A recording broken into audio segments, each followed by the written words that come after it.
Buenas tardes. Básicamente el objetivo de este video va a ser eh, hacer una explicación más operativa de cómo aplicar el modelo de frontera eficiente de Harry Markowitz y de cómo encontrar portafolios óptimos para un nivel de riesgo rendimiento objetivo. Aquí vamos a trabajarlo con rendimiento, pero también se puede con riesgo objetivo, ¿verdad? Eso es un maximin que puede pasar con problemas de optimización, ¿verdad? Un primal y un dual. Eso es muy matemático, pero la idea es que lo hagamos con rendimiento, ¿verdad? Esto es un complemento a lo que ustedes ven en clase con cada profesor.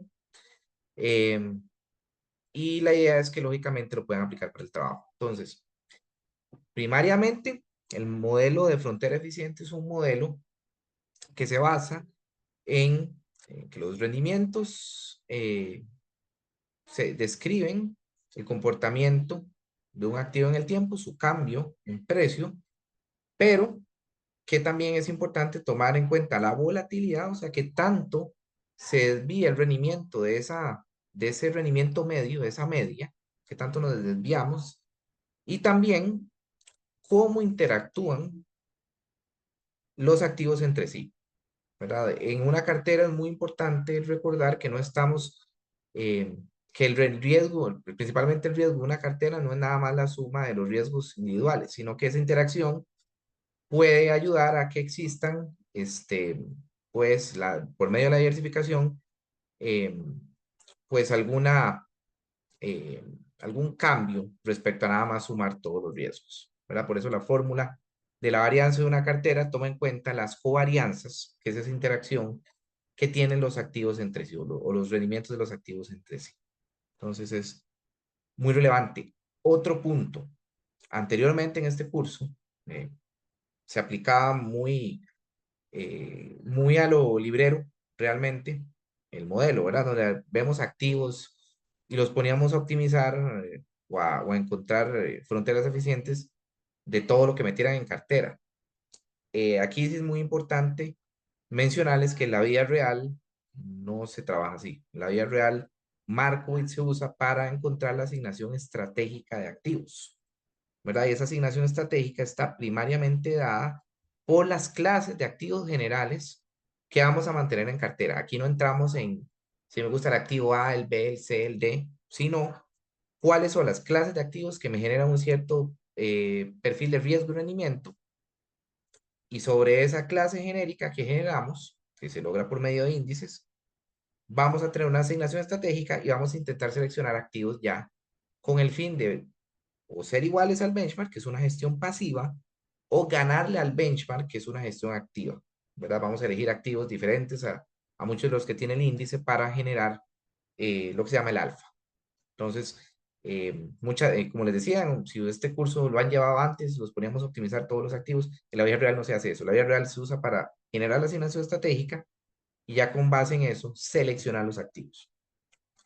Entonces, voy a mostrarles un archivo y a explicarles brevemente las operaciones que se hacen para poder llegar a graficar un conjunto factible y eh, pues también poder tener una noción de cuáles son los riesgos y rendimientos que tiene ese conjunto factible, de dónde no me puedo salir y con base en eso ya posicionarnos en algún punto y decir cuál es la cartera, poder decirle a Solver cuál es la cartera que ocupo para tener este rendimiento que corresponde a un inversionista conservador, moderado o agresivo.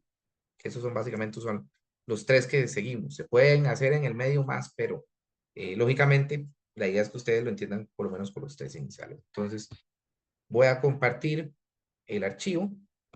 eh, Voy a compartir la pantalla. El archivo no se los voy a compartir. Ahí cada grupo lo puede hacer como guste. Esa es una manera. Hay optimizadores en internet, etcétera, pero usualmente los optimizadores les dan a ustedes el óptimo. A veces les tiran al conjunto. Lo que yo quiero es que vean también cómo se genera el conjunto factible. Entonces, primero que nada, es muy importante conocer cuáles son los insumos. Y los insumos, la mayoría se los voy a dar yo, que es esta pestaña que dice índices. Yo les voy a dar más o menos 5 años de historia de tres índices. El Standard Poor's 500, el Bloomberg US Aggregate y el Estate Select Sector. Porque estos tres, lógicamente, por representatividad, el S&P es el más representativo de Estados Unidos o el más usado. El US Aggregate es el más representativo de Estados Unidos en renta fija, el S&P en renta variable y el Real Estate Select Sector en bienes raíces.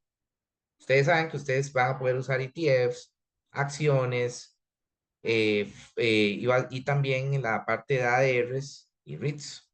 ¿Verdad? La parte de ADRs podríamos meter otro índice, pero eso lo haría más complicado. Lo haría de cuatro y también haría más complicado el tema. Entonces, los ADRs son acciones, entonces van a ir comparados aquí con también las acciones que tenga el Standard Poor's. ¿Qué otra cosa tiene acciones? Los ETF de renta variable. Entonces, esas tres cosas van de alguna manera adentro de esto. ¿Verdad? ¿Qué tanto nos diferenciamos de lo que genera el índice? Básicamente la gestión activa que ustedes hacen. ¿Verdad? La gestión activa es eh, buscar, tomar decisiones que me generen un rendimiento encima de un benchmark. Gestión activa no es hacer muchas transacciones, que eso es, yo creo que una misconception, una mala definición que tiene mucha gente. ¿Ok? Entonces, el Bloomberg US Aggregate lo que tiene adentro son bonos de grado de inversión de mediana duración en Estados Unidos. Entonces, ¿contra qué contra qué clases de activos se compara? En el caso de ustedes, por un tema de información, de disponibilidad de la información, no les estamos dejando invertir en bonos directos, que son más complicados, no necesariamente, pero el tema es que los precios muchas veces hay que ir a Bloomberg y todo lo demás. Lo que sí estamos dejando son ETFs y fondos de renta fija. Entonces, básicamente se comparan contra este benchmark. Y el Select Sector, el Real Estate, perdón, es para los REITs. Entonces, ahí tenemos por clase general de activo, ¿verdad? Renta fija, renta variable y bienes raíces, un índice comparable. Por eso es que tenemos estos tres. Entonces, son 5 años de datos. Pueden hacer con todos los 5 años o con por lo menos 3 años. Selección de cada grupo realmente. Esto hasta la columna E es lo que va a venir en el archivo, ni más ni menos. ¿Ustedes qué tienen que obtener? El retorno diario, ¿verdad? De cada uno de estos índices, ¿verdad? Que es básicamente el cambio porcentual entre el día actual y el día anterior, ¿verdad? El siguiente paso, después de obtener estos retornos para todos estos días, es calcular, pues, cuál ha sido la media de todos esos periodos. La media diaria, ¿verdad? Luego lo vamos a anualizar y les voy a mostrar cómo para poder tener un poco más de claridad. O sea, es más fácil pensar en un rendimiento anual que un rendimiento diario que es muy pequeño. Entonces, aquí tenemos la media de rendimiento para cada índice. Vean que tiene sentido que, por ejemplo, la media diaria del US Aggregate, que es de bonos, sea más pequeña que que el S&P, que es de acciones, porque es más riesgoso. Y aquí tenemos también el cálculo de la varianza que se hace con esta fórmula. Actualmente yo uso la poblacional, realmente. No es tanta diferencia con la muestral. VAR-Pi o varianza en español, dependiendo de cómo tengan ustedes configurado Excel, les va a dar la varianza para cada uno de estos índices. Y luego pueden hacerlo con la fórmula de desviación estándar o sacarle la raíz a la varianza poblacional para obtener la desviación estándar diaria, ¿verdad? Una vez que ustedes tengan eso, ¿verdad? Que ya saque el rendimiento diario y la media y varianza y desviación estándar de todo eso, ya ahí podemos empezar a hacer cosas, ¿ok? Vamos a irnos, yo tengo aquí este que se llama Frontera y Solver, a encontrar el conjunto factible y a optimizar o hallar una cartera óptima para un rendimiento dado. Aquí tenemos eso que dice índice 1, índice 2 y índice 3 son las proporciones que vamos a tener en el índice, ¿verdad? Ahí pueden generarlo como quieran, ¿verdad? Yo lo generé pues muy manual, bajando hasta de 20 a 40, ¿verdad? Porque el máximo en cada clase de activo es 40 y el mínimo es 20, ¿verdad? Porque si no, no nos da el 100% si hacemos que sea un máximo o un mínimo diferentes, ¿verdad? Y por cada instrumento dentro de cada clase, un 10 es el mínimo y un máximo de 20. Pero aquí no estamos trabajando con instrumentos, aquí estamos trabajando con clases, ¿ok? Ustedes no van a tener que trabajar con instrumentos tampoco, solo con clases. De alguna manera ustedes van a volver a hacer este ejercicio a su manera.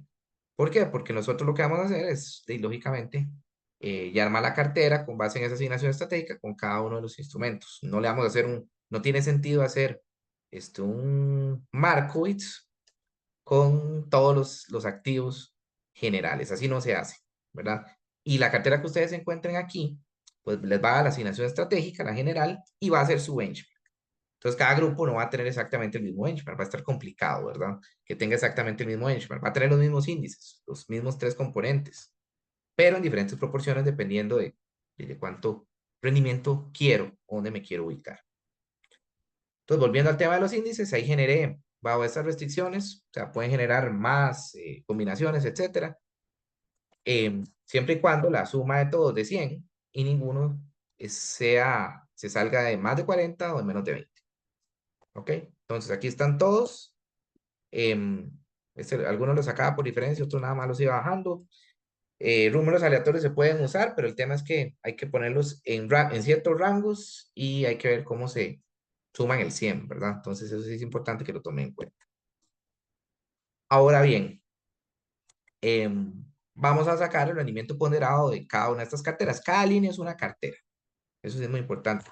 Esta cartera tiene 20% del S&P, 40% del US Aggregate y 40% del Real Estate Select Sector, ¿verdad? La otra va a tener menos de este, más de este y así sucesivamente. ¿Verdad? Lo que tiene son combinaciones diferentes de los mismos activos. Lo que tenemos que obtener es la desviación estándar y el rendimiento de cada cartera, ¿verdad? Para ir viendo cómo estos dos puntos, ¿verdad? La desviación estándar y el rendimiento ponderado me generan cada una de estas coordenadas. ¿Ok? El rendimiento ponderado es muy sencillo porque lo que vamos a hacer es la fórmula más sencilla, que es multiplicar eh, rendimiento de cada índice por el peso. Aquí lo hago con una suma producto donde un vector son los pesos y el otro que está en la columna de índices son los rendimientos de cada uno. ¿Verdad? Es un rendimiento ponderado, es un promedio ponderado muy sencillo. Eso se hace para todos. Lo pueden hacer a pie con esta fórmula de suma producto. Entonces, esa es la primera parte de la coordenada de cada cartera, es muy sencillo. Donde sí tenemos que poner atención es en la varianza, porque aquí sí es muy diferente. La varianza de una cartera, recuerden que va a ser el peso de em, de cada índice al cuadrado por la varianza de cada índice, ¿verdad? La suma del peso al cuadrado del índice 1 por su varianza, más el peso al cuadrado del índice 2 por su varianza, más el peso del índice 3 por su varianza. Entonces eso parece una suma producto, pero recuerden que hay que incluir las covarianzas, dos veces la covarianza de 1 con 2, más dos veces la covarianza de 2 con 3, ¿verdad?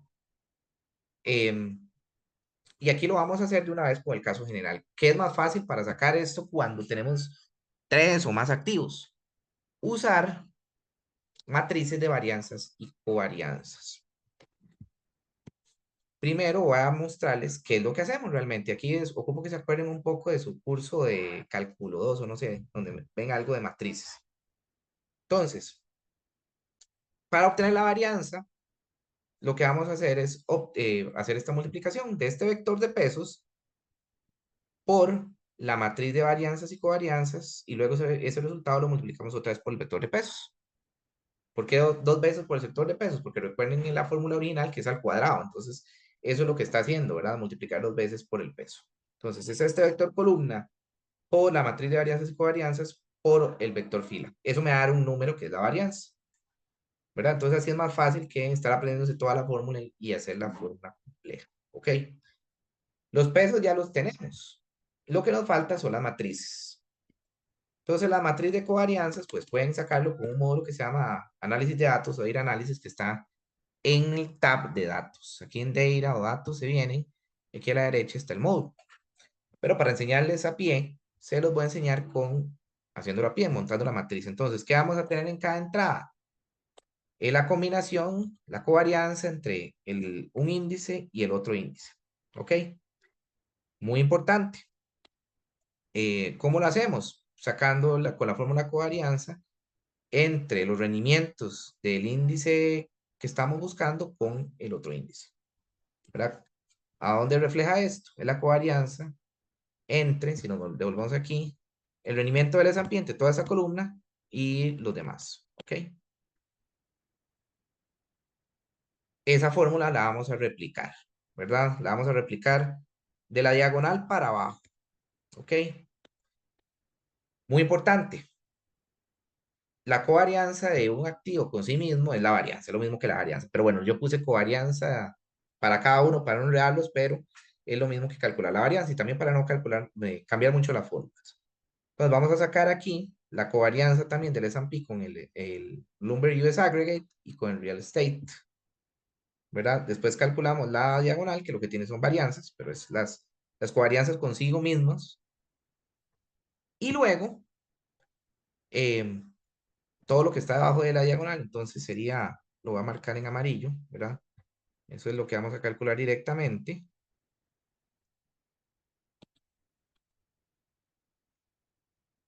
Y estos dos, en realidad ya se repiten, ¿verdad? Por ejemplo, el AG con el Real Estate es lo mismo que el del Real Estate con el AG. Entonces, este de aquí va a ser igual a este, igual el del Aggregate con el Standard Poor's y el de Real Estate con el Standard Poor's. Entonces, lo que está abajo de la diagonal se repite arriba, ¿ok? Entonces, esta matriz de varianzas y covarianzas es esta matriz que tengo aquí. Aquí también saqué una matriz de correlaciones, también, porque las correlaciones son más fáciles de entender. Entonces, aquí podemos ver las correlaciones de cada activo. Lógicamente, la correlación de cada uno consigo mismo es uno, ¿verdad? Porque es lo mismo, pero varía con los demás. Entonces, vean que la del S&P con el de bonos es como un 0.05, es baja, usualmente son bajas a muchos años. Y con la del real estate es muy baja, por ejemplo, la de bonos y real estate y también real estate con acciones, ¿verdad? Son bajas. Ahora, eso es nada más un comercial. Volvamos a la matriz de covarianzas que es la que nos sirve para calcular. Lo que hice yo es en la columna F puse esa fórmula. Entonces, lo que vamos a hacer es una multiplicación de matrices, ¿verdad? Para hacer en Excel este cuadro que está aquí, tenemos que multiplicar lo que está a la izquierda, que es este vector que está por aquí, ¿verdad? El B3 al D3, hay que multiplicarlo por la multiplicación de estas dos cosas que están aquí. ¿Y qué es lo que tiene la fórmula? La matriz, que es esto que está aquí, y el transpuesto de ese vector, porque tenemos que transponerlo, no es igual. Lo tenemos que transponer para que nos dé el resultado, ¿verdad? Si lo ponemos de la misma manera, no nos va a dar, ¿verdad? Por reglas de matrices, ¿verdad? Entonces, ese mmult nos va a dar la multiplicación de esos vectores por esa matriz. Pero tenemos que, también para no estar poniendo por otro lado el vector transpuesto, luego ponemos con la fórmula de transponer. Una vez que tenemos eso formulado, ¿verdad? Le vamos a dar Control Shift Enter, porque si no lo hacemos, usualmente las fórmulas de matrices no funcionan. ¿Ok? Y vamos a jalar esa fórmula, ¿ok? Hasta abajo, hasta los que hayan calculado, las carteras que hayan sacado. Luego, le sacamos la raíz a esa varianza para tener la desviación estándar, ¿ok? Con eso ya tenemos los puntos, ¿verdad? Un punto de desviación estándar y un punto de rendimiento ponderado para tener el conjunto factible. Ahora, usualmente es más fácil trabajar en términos anuales. Entonces, ¿eso qué implica? Que tenemos que anualizar ambas cosas. El caso del rendimiento anual, vamos a multiplicar el rendimiento ponderado que nos dio diario por 252. Y esto es muy importante. ¿Por qué 252? Porque lógicamente no todos los días la bolsa transa. Entonces, por convención, uno no multiplica por 365, 360, uno multiplica por 252, que es más o menos el promedio de días, de trading days que hay en el año. ¿Ok? Quitando los holidays y quitando ¿cómo se llama? Los fines de semana, etcétera. Son más o menos un estimado. Y la desviación anual también, pero no es exactamente por 252, es por la raíz cuadrada de 252, ¿verdad? por un tema de las propiedades de la varianza, ¿verdad? Que la varianza, pues lógicamente sale al cuadrado todo, y para hacerlo, para la desviación estándar, lo multiplicamos por la raíz cuadrada de 252, ¿verdad? Eso sí, en el tema 4 cuando se da un poco el tema de rendimientos en carteras y todo lo demás, eso al menos yo siempre lo veo, ¿verdad? Cómo analizar ese tipo de resultados eh, multiplicando por 252, ¿ok? O por raíz de 252. Ya con eso, podemos graficar todas estas carteras, ¿verdad? En un gráfico de dispersión, ¿verdad? Entonces ahí tenemos como el conjunto factible, los que yo saqué. Si se hace más carteras, pues esto se va a hacer cada vez más grande y con otras proporciones o van a tener más puntitos, ¿verdad? Este, a veces es muy fácil cuando no tenemos restricciones trabajar con números aleatorios.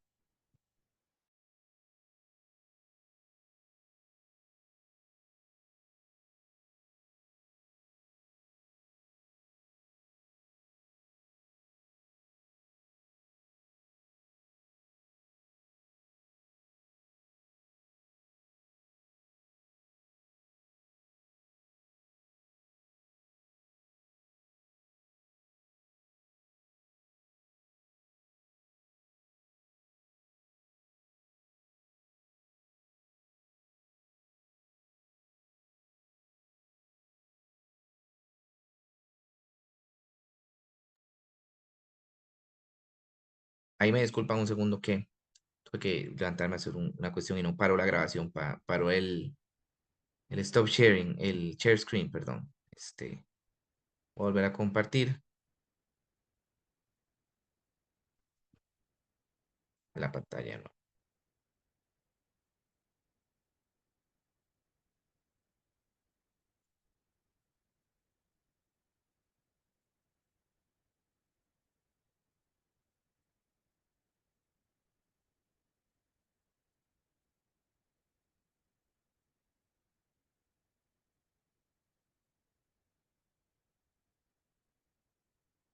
Ok, entonces, continuando, em, tenemos aquí em, ya el conjunto factible, ¿verdad? Graficando esas dos partes. Recuerden que en el eje Y va el rendimiento y el riesgo va en el eje X.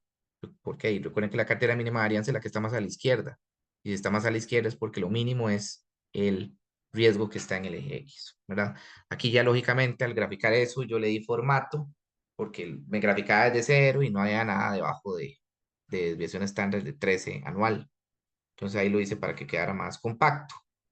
Entonces se nos va a dar un conjunto factible. La idea es que ustedes tomen, pues que ustedes tomen alguna de estas carteras que estén en la parte de arriba, ¿verdad?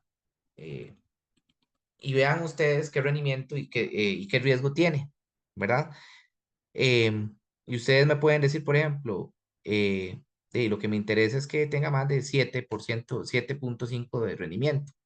Quiero que tenga un 8 por ejemplo. Entonces, ya con eso nos podemos ir más específicos a esta optimización con Solver. ¿Qué hay que armar aquí? Algo muy sencillo. Esto hay que dejarlo vacío, muy importante, entonces lo voy a vaciar y hay que hacer un total, ¿verdad? La suma de esos test hay que ponerlo, hay que formularlo y el rendimiento objetivo, ¿verdad? El rendimiento objetivo sí hay que formularlo, que es básicamente el, los pesos que están ahí, los pesos que me va a dar Solver por los rendimientos diarios de los índices. Y luego eso los multiplico por 2,52 para obtenerlo anual. ¿Ok? También yo armé la varianza que hace las mismas multiplicaciones eh, que hicimos antes, solo que con los pesos que me desolven y la desviación estándar anual, que va a ser eso, la raíz de eso por 252, como para que ustedes tengan ambas cosas. De esto, pues, posiblemente va a salir cuál es la asignación estratégica y cuál es la cartera que ustedes van a tener aquí. Y si lo hicieran diferente, pues lógicamente tienen que justificar por qué se desviaron de la cartera, porque quieren tomar más riesgo, quieren un poco más de riesgo de lo que está aquí, pero tienen que justificarlo. Entonces, lo que vamos a tomar aquí, nos vamos a ir igual a ir a datos y vamos a ir a ver Solver, ¿verdad? Aquí el comando de Solver, lo han visto en otros cursos, aquí ya está hecho, pero lo voy a volver a mostrar. La celda objetivo es la W4, que es el rendimiento, ¿verdad? Lo que queremos es el rendimiento, ¿ok? Si lo ponemos máximo, pues lógicamente no lo va a maximizar, o sea, puede buscar el máximo, pero bajo las restricciones que tenemos de pesos y todo lo demás, puede ser que no lo encuentre. Entonces, lo que vamos a hacer es ver cuál rendimiento es el que ustedes quieren obtener o el que están buscando en esa celda de rendimiento. O en caso de que haga la de riesgo, pues la de riesgo, ¿verdad? En la de rendimiento tenemos, por ejemplo, van a buscar un 8%, 0,08. O si buscan un 8,5, 0,085. Eso es lo que van a buscar cambiando cuáles celdas.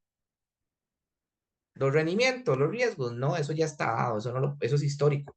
Lo que vamos a cambiar son las celdas de los pesos, ¿verdad? Estas de aquí, ¿verdad? Va a estar sujeto a restricciones, ¿verdad? ¿Por qué? Y aquí las vamos a ir agregando. Ya están agregadas, pero la primera es que el Z3, que es la suma de los pesos, tiene que ser igual a 1, ¿verdad? Aquí podemos darle add para que ustedes vean, es que esto sea igual a 1, ¿ok? Aquí está dos veces, pero es para que la vieran. La voy a borrar para que solo quede la original. Y luego tienen que ir uno a ya las de no negatividad están aquí abajo. Ven lo que dice make on constraint variables non negative. Eso es básicamente las de que sea mayor a cero, que no pueden haber pesos negativos, al menos en este curso. A cada uno hay que ponerle los rangos, ¿verdad? De que estén entre 20% y 40%. Menor o igual o mayor o igual a 40 y 20 para cada una de las celdas del S&P, el AGG y el Real Estate, que son los pesos. Una vez que tengan esto, le dan esto de que el check de que no hayan restricciones de la negatividad y todo lo demás. Y aquí vamos a usar un método de resolución y va a ser el GRG nonlinear. ¿Por qué? Porque esto es una restricción de parámetros no necesariamente lineales, ¿verdad? Va a ser, por decirlo así, una especie de optimización de Karush-Tucker. No recuerdo si ustedes ven eso, pero es una optimización de múltiples variables con restricciones de desigualdad. Entonces, no son variables lineales como el simplex. Una vez que esté eso, le vamos a dar resolver. Va a tener sentido. Vamos a mantener la solución de solver y me llena los campos, ¿verdad? De lo que debo tener para tener un 8%. Y también, como ya está formulado, me devuelve la varianza y la desviación estándar. Pues el ejercicio matemático es importante, pero también es importante la explicación que ustedes leen al ejercicio, ¿verdad? Em, ¿Y con qué me refiero a eso? Con que, lógicamente, si ustedes son conservadores, no tiene sentido que me digan me voy a ubicar en la pura derecha, ¿verdad? Lo que me tienen que decir es posiblemente yo me voy a ubicar muy cerca de la cartera de mínima varianza que anda por aquí. Si soy moderado, voy a andarme hacia el medio. Si soy agresivo, tengo que estar más a la derecha, ¿verdad? Eso es lo que tienen que justificar. No me pueden decir, ay, yo soy muy conservador y tirarme con una cartera que va a tener una desviación estándar de casi 18 en lugar de 13. Entonces, esto es básicamente lo que quería compartirles. Lógicamente, se va a complementar con lo que ustedes ven en clases con cada profesor. Em, Entonces, este video va a estar en mediación virtual, de aquí lo van a bajar, pero también va a estar el Excel con los datos de los índices para que puedan utilizarlos para hacer el ejercicio. Les agradezco mucho la atención y cualquier duda, pues con su profesor o bien conmigo. Muchas gracias.